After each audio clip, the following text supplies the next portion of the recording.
हज़रत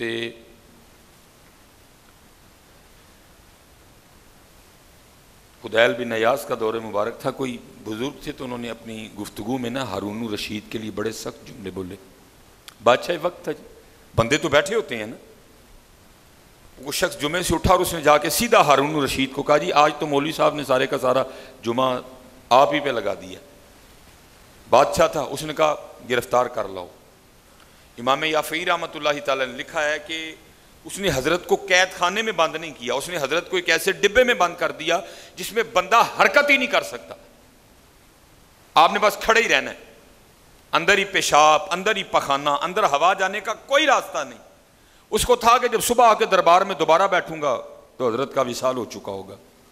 लेकिन इमाम याफ़ई ने लिखा है कि जब वो आके दरबार में बैठा ना हारून, तो आके सिपाहियों ने खबर दी, हजरत वो जो कल आपने डिब्बे में नहीं बंद करवाए मौलाना साहब।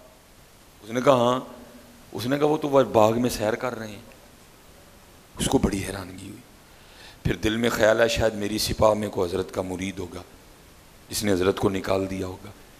वो कहता अभी भी बाग में है। सिपाह ने हाँ कहा फिर गिरफ्तार कर लो। फिर गिरफ्तारी हो गई।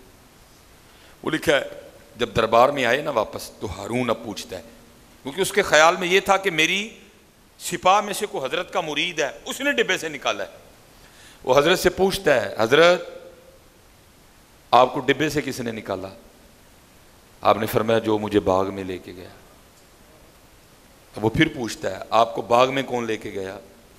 आपने फरमाया जिसने मुझे डिब्बे से निकाला। अब बंदा तो फाजिल था, वो भी पढ़ा लिखा आदमी था।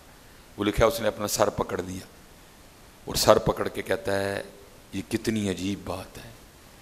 आगे से वो बुजुर्ग कहते हैं हारून ये तो बता तेरे और मेरे रब की कौन सी बात अजीब नहीं है, हैं? लिखा हारून ने अपने वज़ीर को बुलाया। वज़ीर आया।